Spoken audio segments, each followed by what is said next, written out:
سے 400 سال پہلے سلطان نور الدین کا جب زمانہ تھا، ان کا پائے تخت شام میں تھا، مدینے کے گورنر کوئی اور تھے۔ سلطان نور الدین کہتے ہیں میں ایک دن سویا، کہتے ہیں مجھے خواب میں مدینے کے چاند کی زیارت نصیب ہوئی، حضور میری خواب میں آئے اور مجھے یوں لگا جیسے مجھے کسی نے فرش سے اٹھا کے عرش پہ بٹھا دیا۔ محبوب ملے اور حضور نے مجھے 2 لوگ دکھائے، داڑھی والے، عبادت کا نور ہے چہرے پہ، بظاہر نشان ڈال لیا ہے، متھا گھسا گھسا کے، کہا مجھے نظر آئے۔ نبی کریم نے فرمایا یہ دونوں شریر مجھے پریشان کر رہے ہیں، مجھے ان سے بچاؤ۔ جو نبی وہاں آ کے اطلاع دے سکتے ہیں وہ اپنا دفاع بھی کر سکتے ہیں، اور اللہ تبارک و تعالیٰ اپنے نبی کی مدد کے لیے فرشتے بھی بھیج دیتا ہے۔ حضور با اختیار ہے، لیکن حضور امت سے کام لینا چاہتے ہیں۔ نبی پاک امت سے بولے تو صحیح، ہم دینا بھی چاہتے ہیں کہ نہیں؟ حضور امت سے کام، یہ امت کی ڈیوٹی ہے، وہ نکلے حفاظت کرے، ورنہ اللہ تبارک و تعالیٰ نے اپنے نبی کو با اختیار، اللہ تو 5,000 ہزار فرشتے بدر میں نازل کر رہا ہے اپنے نبی کی مدد کے لیے۔ تو اللہ کے حبیب نے فرمایا سلطان خوش ہو گئے، کہتے اٹھا، بڑے تحفے، بڑے تحائف، بڑا کچھ اکٹھا کیا، بڑا لمبا لشکر تیار کیا، 16 دن کا مسلسل سفر کر کے مدینے پہنچا۔ گورنر مدینہ کو کہا کہ سارے مدینے والوں کے لیے میں تحفے لایا ہوں، سب کو بلاؤ۔ یہ توجہ کرنی ہے آپ نے، اس واقعے کے پہلو میں ہر چیز آ جائے گی، ہر چیز۔ بلایا، سارے مدینے کے لوگ آئے تحفے لینے، سب کو تحفے دیے۔ سلطان نے پوچھا کو رہ تو نہیں گیا؟ نے کہا جی 2 حاجی نمازی رہ گئے۔ کون؟ 2 بہت بڑے مجاہد رہ گئے، بہت بڑے مجاہد، جہاد ہی جہاد، بہت بڑے سپاہ سالار مجاہد 2 رہ گئے، حاجی نمازی پرہیزگار صوفی رہ گئے 2۔ کون سے؟ انہوں نے کہا کسی اور علاقے سے آئے ہیں، داڑھی بھی زیادہ ہے، سارا دن نماز پڑھتے ہیں، ساری رات جو ہے وہ عبادت میں رہتے ہیں، روزہ رکھتے ہیں، بس زور کے بعد حجرے سے نکلتے ہیں، صرف زور کے بعد، بڑے بولے بالے، بڑے اللہ والے۔ ریاض آپ کو بس میں نے وہ شعر پڑھنا چھوڑ دیا ہے، میرے ساتھی کہتے ہیں کہ کم پڑھا کریں، کچھ ساتھی کہتے ہیں نہیں اتنا نہیں ہونا چاہیے، لیکن بابا صاحب تو کہہ گئے ہیں نا، ان کو تو نہیں نا کوئی روک سکتا کہ آج بھی کیتی جاندے ہو تے لو بھی پیتی جاندے ہو، ہے نا جی؟ سب سے زیادہ آج بھی وہی کراتے ہیں، ٹریننگیں بھی سب سے زیادہ انہی کے پاس ہیں، لشکر بھی ان کے پاس ہے سب سے زیادہ، لیکن آج بھی کیتی جاندے ہو تے نال لوگ بھی پیتی جاندے ہو تے کھو کے مال یتیماں دا تے بھیج مسیتی جاندے ہو، پھٹ دلاں دے سیندے نہیں ایویں ٹوپیاں سیتی جاندے ہو، نفس تے چھری پھیر دے نہیں تے دمبے کیتی جاندے ہو، فرض پلائی بیٹھے ہو، نفلاں نیتی جاندے ہو، دسو تے سی بلے نوے کی کچھ کیتی جاندے ہو۔ اتنا خطرناک منصوبہ، اتنا خطرناک۔ سلطان سے کہنے لگے جی وہ زور کے بعد نکلتے ہیں حجرے سے اور صدقہ خیرات کر کے پھر حجرے میں چلے جاتے ہیں۔ سلطان کہنے لگا ملاؤ تو صحیح، جو بندے گئے وہ بھی بڑے بادب گئے، کہا جناب آپ کو بلا رہے ہیں، اس لیے کہ مدرسہ ہی بہت بڑا ہے، ان کا طریقہ ہی بہت بڑا ہے، کیا بات ہے؟ بلا کے لائے۔ سلطان نے دیکھا تو سلطان کی آنکھیں کھل گئی، کہنے لگے یہ تو وہ 2 ہیں جو مجھے حضور نے خواب میں دکھائے ہیں۔ نبی پاک نے، یہ 400 سال پہلے مولانا علی قاری لکھ رہے ہیں، یہ تو حضور نے مجھے خواب میں دکھائے، یہ تو وہ ہے۔ اللہ اکبر۔ میں اکثر کہتا ہوں ہمارا کسی کے ساتھ کوئی ذاتی جھگڑا نہیں، اللہ جانتا ہے، بڑی جلدی مر جانا ہے۔ ہاں کچھ لوگ زیادتی کرتے ہیں دین کے معاملات، میری سرکار کے بارے میں زیادتی کرتے ہیں تو ان سے دل بھر جاتا ہے، ان سے تکلیف پہنچتی ہے، ان سے اذیت ہوتی ہے، ورنہ خون کے آنسو دل روتا ہے۔ امت کو ایک ہونا چاہیے، امت کو، لیکن امت اس وقت ایک ہوگی جب نبی پاک کے گنبد کے سائے میں ایک ہوگی، جب رسول اللہ کے گنبد کی ہریالی میں امت ایک ہوگی۔ میرے حبیب پاک علیہ السلام، یہ تو 2 مجھے حضور نے دکھائے ہیں۔ سلطان کہنے لگا باندھو ذرا کس کے انہیں، ان کے گھر کی تلاشی لینی۔ ان کو باندھ کے سلطان گھر گئے تو گھر کے اندر کچھ بھی نہیں، بس صدقہ خیرات کا سامان ہے، قرآن پاک ہے، کتابیں ہیں، تفسیریں۔ جب اٹھائی نا چٹائی تو نیچے سرنگ نکلی ہوئی ہے، جب اس کے اندر لوگ گئے تو وہ سرنگ حضور کے روزے تک پہنچی ہوئی ہے۔ تو کس ارادے سے آئے؟ سلطان نے جا کے تلوار تھامی، کہا تمہاری گردنیں اڑا دوں گا، بتاؤ کیسے آئے ہو؟ تو انہوں نے کہا ہم تو عیسائی ہیں، ہمیں عیسائیوں نے بھیجا ہے۔ اور ہم اس ارادے سے آئے ہیں کہ ہم حضور کے جسم اقدس کو نکالیں گے، کسی اور جگہ لے جائیں گے۔ سلطان نے بات سنی تو چیخ نکلی، اللہ اکبر کا۔ اس نے کہا عیسائیوں نے کیا سمجھا ہے رسول اللہ کے غلام مر گئے؟ تم نے کیا سمجھا ہے نعرہ رسالت کی آواز کمزور ہو گئی ہے؟ تم نے کیا سمجھا ہے درود و سلام کے سوتے خشک ہو گئے ہیں؟ تم نے کیا سمجھا ہے مدینے پر جان دینے والے کوئی نہیں؟ آپ نے فرمایا سازش کرتے ہو بے ایمانو، اندر چھپ کے وار کرتے ہو، طاقت ہے تو سامنے آؤ۔ مسلمانوں کا ایک ایک بچہ مدینے کی حرمت پر قربان ہو جائے گا۔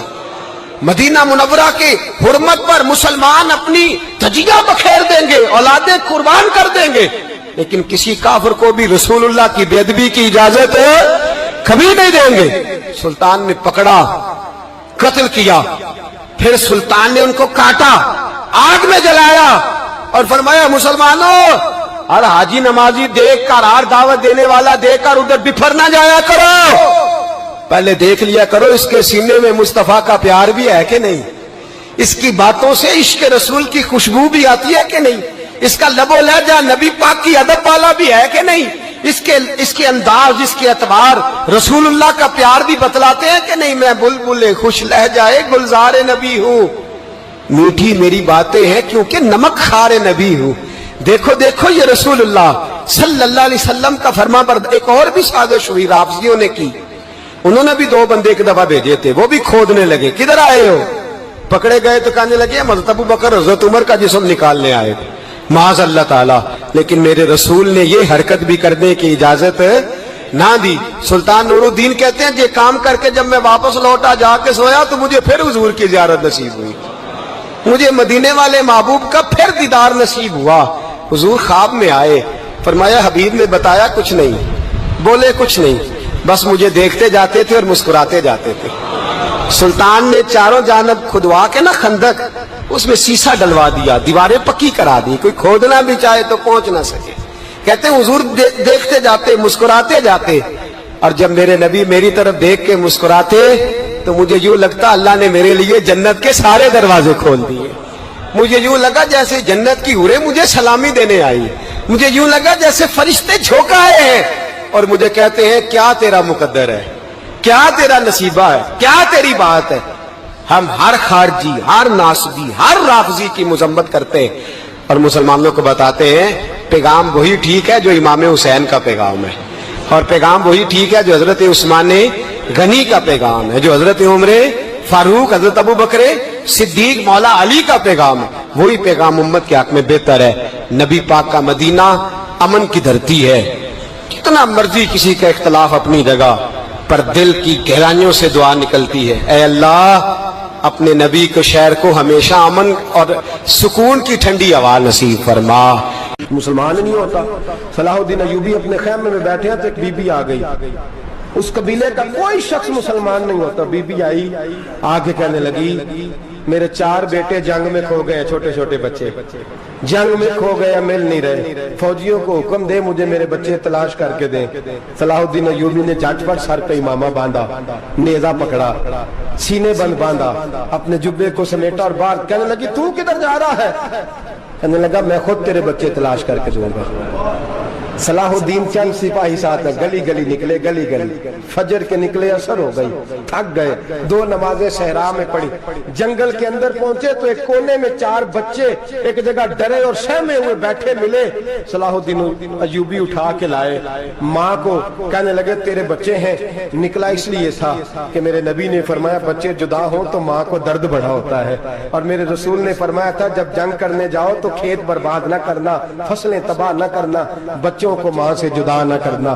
فرمایا میں سوچ رہا تھا تیرے بچے کہیں میری وجہ سے جدا ہو گئے تو مصطفیٰ کو جواب کیا دینا۔ فرمایا تیرے بچے ڈھونڈ کے لایا ہوں۔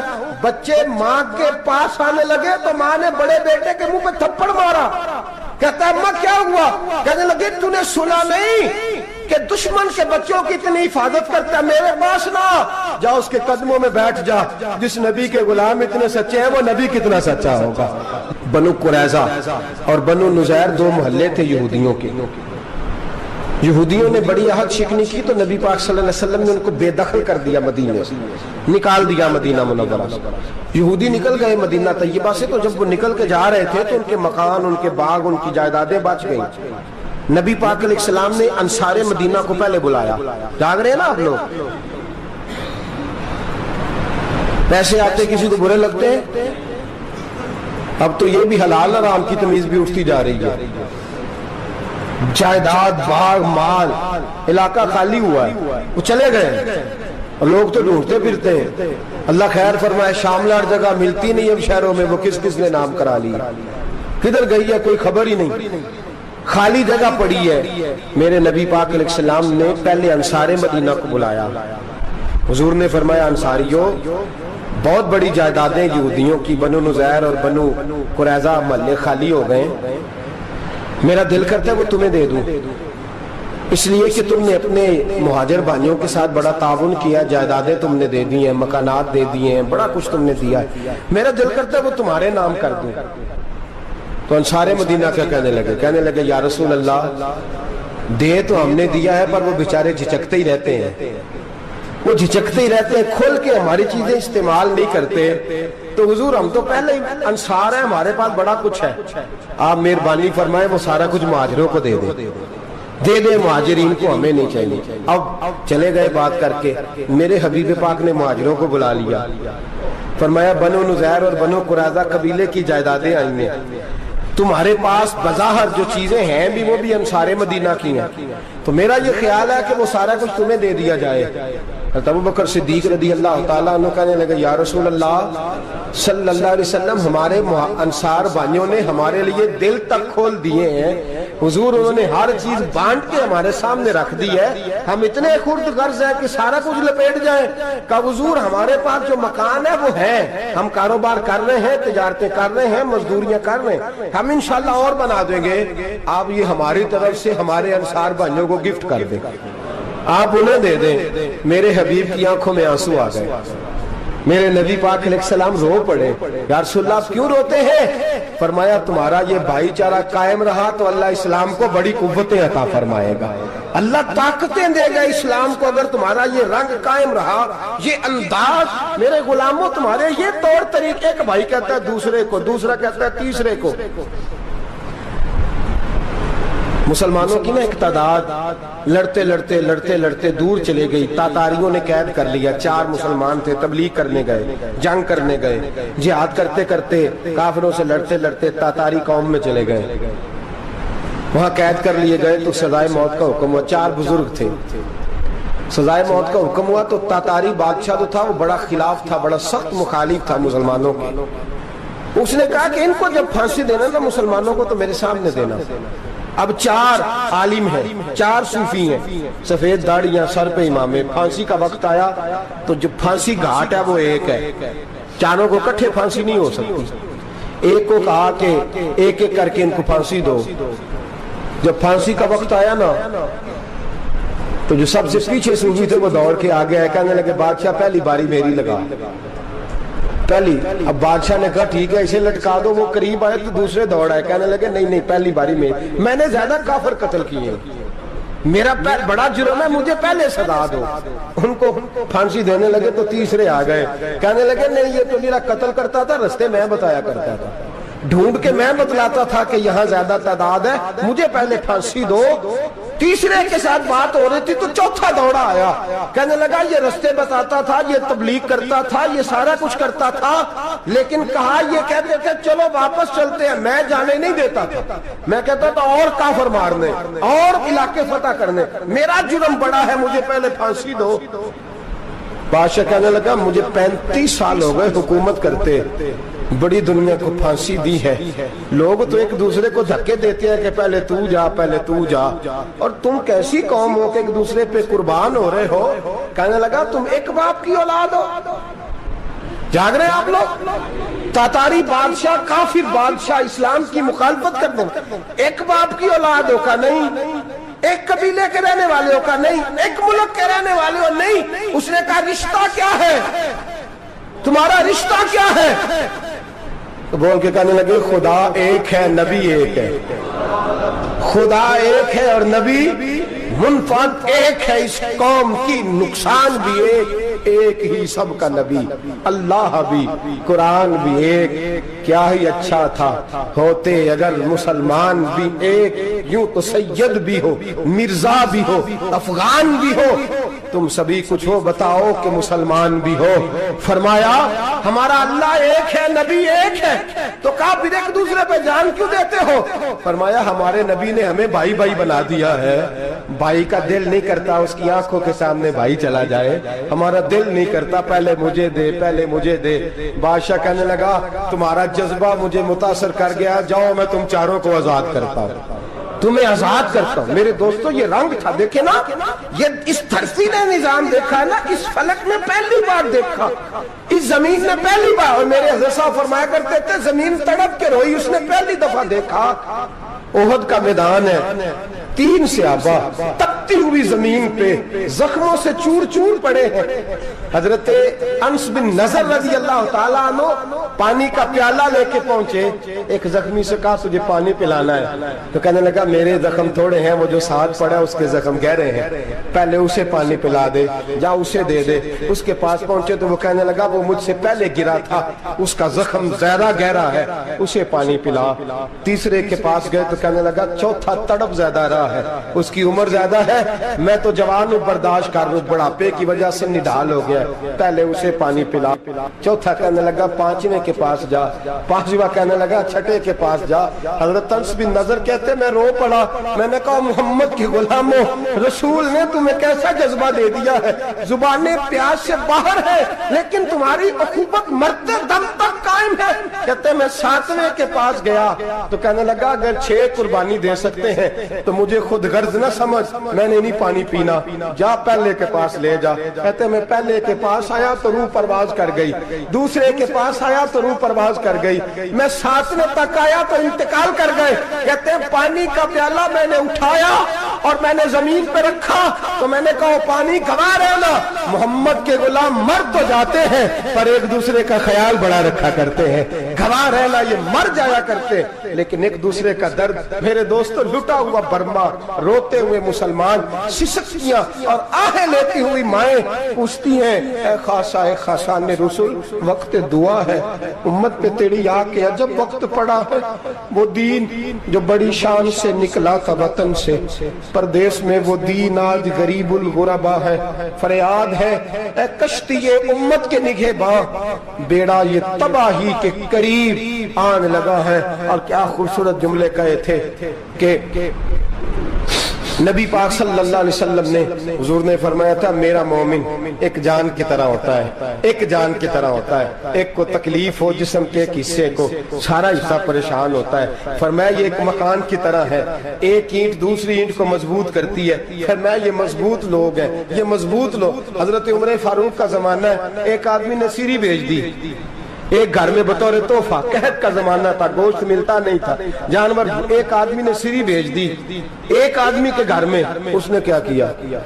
اس نے اپنی بیوی سے کہا ہماری تو خیر ہے، ساتھ والا پڑوسی زیادہ غریب ہے، ادھر نہ بھیج دے، یہاں گندم امیر شہر کی ہوتی رہی خراب اور بچی کسی فقیر کی فاقوں سے مر گئی، کہا ساتھ والے پڑوسی کے گھر سے میں کئی دنوں سے بھوک کی آوازیں، وہاں بھیج دے۔ اس کے گھر گئی تو اس کی بیوی شوہر کو مشورہ دیتی ہے، کہتی ہے میرے بچے تو دلیر ہیں، ساتھ والے کے چھوٹے ہیں، وہ گزارا نہیں، ادھر نہ بھیج دیں۔ ادھر گئی، ایک روایت ہے 7 گھر، ایک روایت ہے 21 گھر، 21 گھروں میں گھومتی ہوئی وہ سری پھر پہلے کے گھر میں آ گئی، اور پہلا صحابی کہنے لگا صرف تو نے ہی محمد کا کلمہ نہیں پڑھا، باقی 20 نے بھی پڑھا ہوا ہے، صرف تو نے ہی رسول اللہ سے یہ درس نہیں لیا، باقیوں نے بھی لیا ہے، اور صرف تیرے اندر ہی جذبہ احسار نہیں، تو ہی صرف مسلمانوں سے پیار نہیں کرتی، سارے ہی پیار کرتے ہیں۔ وہ سری پھر آ گئی، اب کیا کرنا ہے؟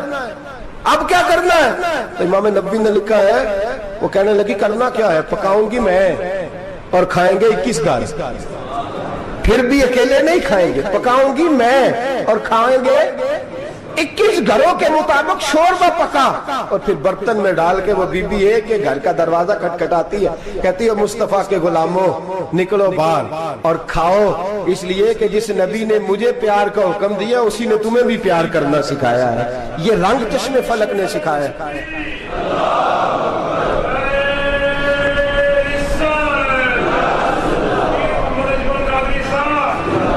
آپ کی بڑی مہربانی, زندہ باد وہی ہے جس کو اللہ رسول زندہ باد فرمائے, بڑی مہربانی, اللہ جزا دے. عرض یہ کرنے جا رہا تھا کہ رسول کریم صلی اللہ علیہ وسلم نے پیغام دیا امت کو, فرمایا دیکھیں نا کتنے بڑے لفظ ہیں. یہ نہیں فرمایا دوزخ میں جائے گا, یہ نہیں فرمایا کہ اسے جہنم کی سزا ملے گی. میرے نبی نے فرمایا میں اسے مومن مانتا ہی نہیں, میں اسے مسلمان اپنا مانتا ہی نہیں. حضور کسے؟ فرمایا جو پیٹ بھر کے کھاتا ہے اور اس کا ہمسایہ بھوکا سو جاتا ہے. میں مومن ہی نہیں مانتا. سزا تو تب ملے گی نا کہ جب میں کسی سزا کا اعلان کروں. میں مانتا ہی نہیں, وہ میرا ہے ہی نہیں. خود پیٹ بھر کے کھا رہا ہے, ہمسایہ اس کا بھوکا, میں نہیں مانتا. انما المؤمنون اخوہ, مومن بھائی بھائی, میں مانتا ہی نہیں اسے. اور میرے حبیب پاک اتنے بڑے لفظ حدیث میں اور کہیں نہیں ملیں گے آپ کو, اتنے بڑے جملے کہیں نہیں ملیں گے. میرے نبی پاک نے فرمایا اللہ کہے گا قیامت کے دن, کون؟ اتنے بڑے لفظ حدیثوں میں ملتے نہیں جتنے یہ ہیں. حضور نے فرمایا رب فرمائے گا بندے سے کہ میں تیرے پڑوس میں بھوکا تھا, تو نے مجھے روٹی کیوں نہیں کھلائی؟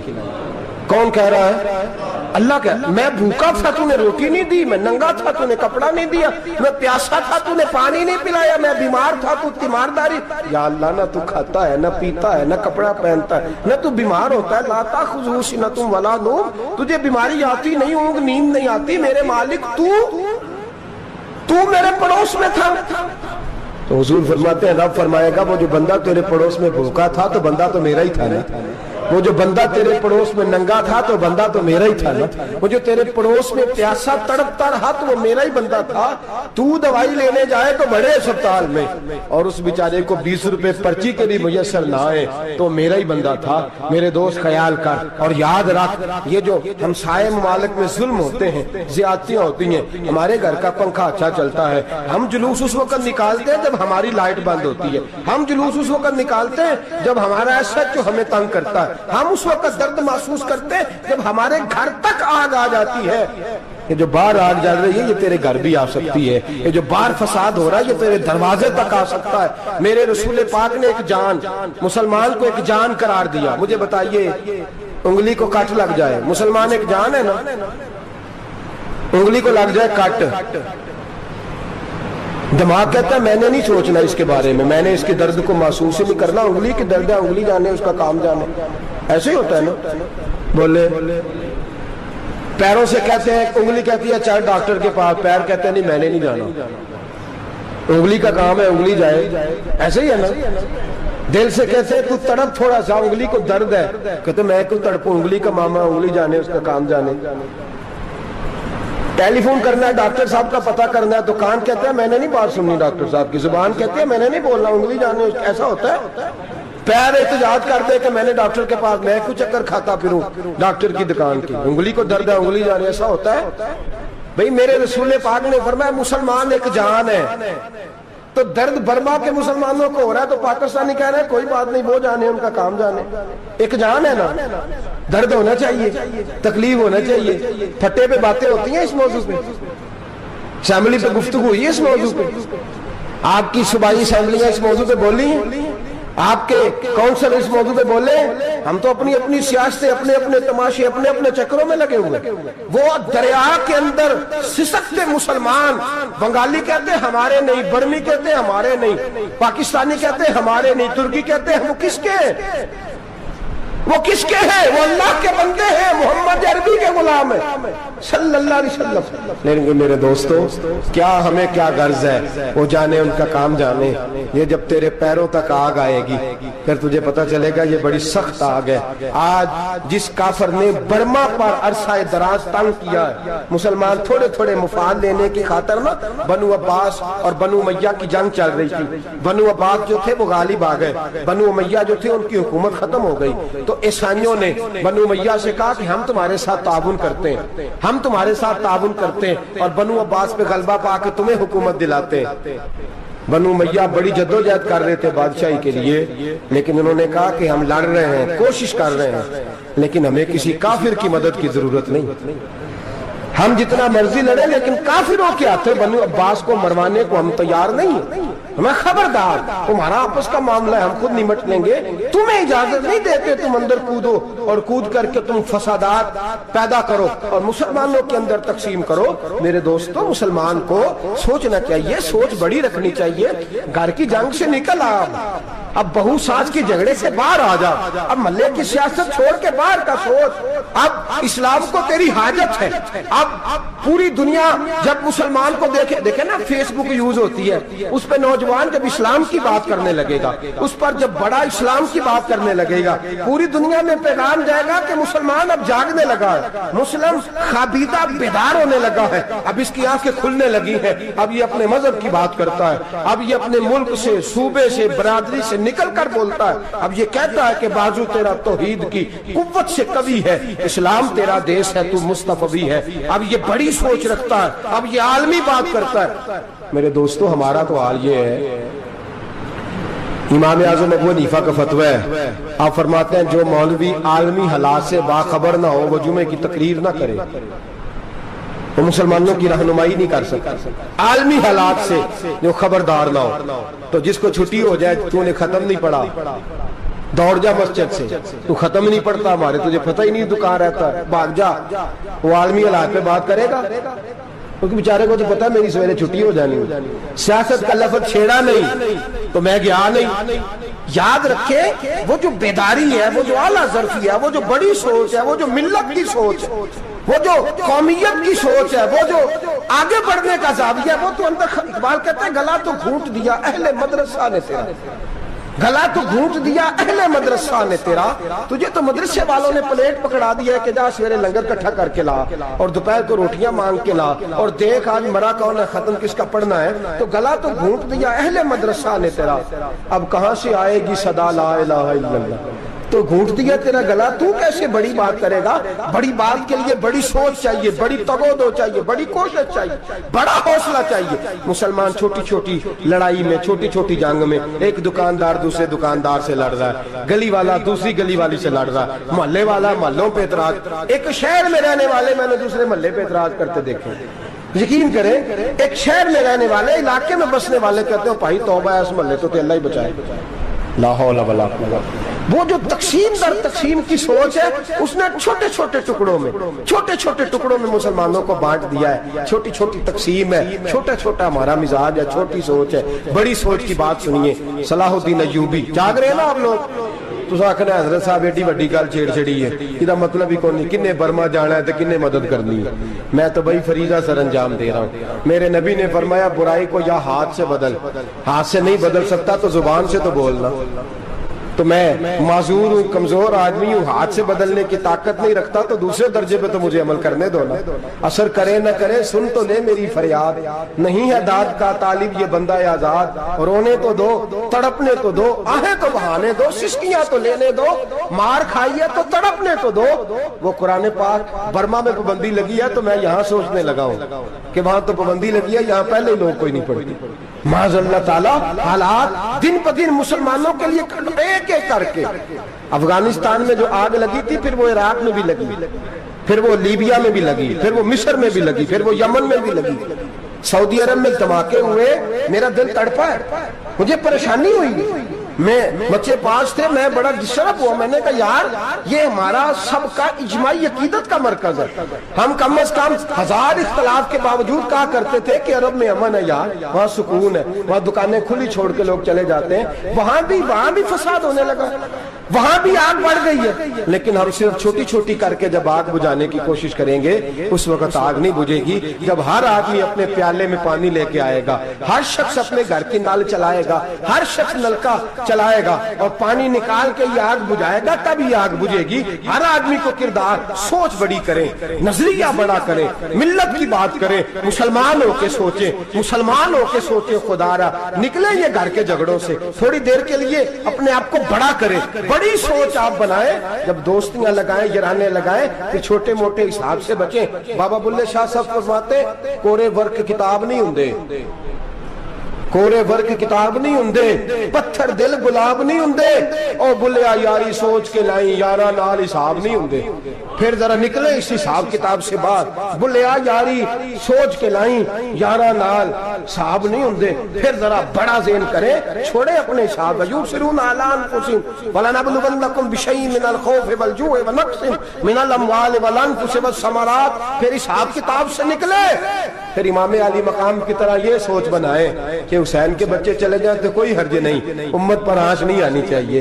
ایک امام علی مقام، کل تک امام میدان میں کھڑے تھے تو اکیلے تھے، لیکن آج پوری دنیا کہتی ہے حسین ہمارا ہے، حسین ہمارا ہے۔ آج نظریہ امام علی مقام زندہ ہے، تو اکیلا ہے تو کھڑا ہو، یہ نہ کہا کر چھوٹی سی مسجد ہے، ایک کونا کا کھڑکاوا، مولانا تقریر کر رہے ہیں تو کیا بنے گا، ایک آواز کہیں سے گونجا کرتی ہے، پھر اس میں تاثیر میرا اللہ پیدا فرما دیا کرتا ہے، پھر اس کے اندر قوت میرا رب پیدا فرما دیا کرتا ہے، پھر اللہ اس میں تاثیر پیدا کر کے چار دانگ عالم میں پھیلا دیا کرتا ہے۔ صلاح الدین ایوبی، مسلمانوں پہ ظلم ہوا، فلسطین میں آگ لگی اور پورے فلسطین کی گلیاں خون سے بھر گئیں، ایک دن کے اندر 70,000 مسلمان قتل ہوا۔ گھوڑوں سے سڑکوں پہ چلا نہیں جاتا تھا، گھوڑے پھسلتے تھے، اتنا خون تھا، اور کچی سڑکیں تھی، اتنا خون تھا، پہلے کچی زمین نے خون پیا، پھر خون اس سے باہر آیا، پھر بھی اتنا سخت 70,000 آدمی قتل ہوا۔ صلاح الدین ایوبی کون تھے؟ میرے غوث اعظم جیلانی کے مدرسے کے طالب علم تھے۔ جامعہ نظامیہ مدرسہ، یہ مدرسے ہیں جنہوں نے دین کے مجاہد پیدا کیے، مدارس ہیں جنہوں نے دین کے مجاہد پیدا کر کے پوری دنیا کے اندر پھیلائے ہیں۔ مدارس کے اندر دہشت گردی آئی، میں اختلاف نہیں کرتا، لیکن ابھی بھی مدرسے ہیں جن مدرسوں سے رسول اللہ کے دین کا سچا درس دیا جاتا ہے، امن، پیار اور محبت کی فضا کو عام کیا جاتا ہے وہ مدارس، اور انشاءاللہ قیامت کی صبح تک وہ مدرسے قائم رہیں گے۔ صلاح الدین ایوبی مدرسے کے طالب علم ہے، مدرسے کا، لیکن مدرسہ اس کا تھا جو ساتھ درویش بھی تھا، جو ساتھ اللہ رسول کے احکامات محبت کے ساتھ پھیلانے والے غوث اعظم جیلانی کا مدرسہ تھا، اس مدرسے کا پڑھنے والا طالب علم۔ دیکھیں نا، علم دین شہید کون تھا؟ نعتیں پڑھنے والا تھا نا، ختم دلانے والا تھا۔ عامر چیمہ شہید کون تھا؟ نعتیں پڑھنے والا تھا نا۔ یہ نعتیں وہ چیز ہوتی ہے جو دلوں کے اندر اثر پیدا کر دیتی ہے، جو نبی پاک کی محبت کو پروان چڑھاتی ہے، اور یہی چراغ جلے گا تو روشنی ہوگی۔ صلاح الدین ایوبی اکیلا اپنے دوستوں سے کہنے لگا مسلمانوں کی مدد کی، چند سالوں میں نکلو مدد کریں۔ انہوں نے کہا تیرے نکلنے سے کیا ہوگا؟ کہنے لگا میں نے نہیں نکلنا، میرے اللہ نے میری مدد کرنی ہے، میرے اللہ نے میری اٹھ باندھ کمر کیا ڈرتا ہے، پھر دیکھ خدا کیا کرتا ہے، اور میں مجھے نکلنے دے، اللہ میری مدد کرے گا۔ تھوڑا تھوڑا کر کے فوج جمع کی، کوشش کی، چند سالوں کے بعد اسی جگہ جہاں مسلمانوں کا خون بہا تھا، اللہ نے اسلام کا جھنڈا پھر سے بلند کر دیا۔ صلاح الدین ایوبی فاتح بن کے مسجد اقصی کے دروازے پہ کھڑا ہے۔ چند سال گزرے، عیسائیوں کا پورا وہ ظلم ابھی یاد ہے، اور عیسائی سارے لیڈر کہتے ہیں تیاری کر لو، اب ہمارے بچے کاٹے جائیں گے، عورتیں بیوہ ہوں گی، گردنیں کٹیں گی، اب دیکھنا جتنا خون ہم نے بہایا تھا مسلمان اس سے دگنا بہائیں گے۔ صلاح الدین ایوبی گھوڑے پہ کھڑے ہیں اور پوچھتے ہیں او عیسائیوں بتاؤ تمہارے ساتھ کیا کروں؟ گردنیں جھک گئیں، جواب کوئی بھی نہیں۔ کہا تم نے 70,000 مسلمان ایک دن میں مارا تھا، بولو تمہارے ساتھ کیا کروں؟ تم نے ایک دن میں مسلمان یوں کاٹے جیسے گاجر مولی کاٹی جاتی ہے، بولو کیا کروں؟ عیسائی کہنے لگے ہمیں اپنے ظلم یاد ہے، تشدد یاد ہے، بربریت یاد ہے، تو بہتر جانتا ہے تو نے کیا کرنا ہے۔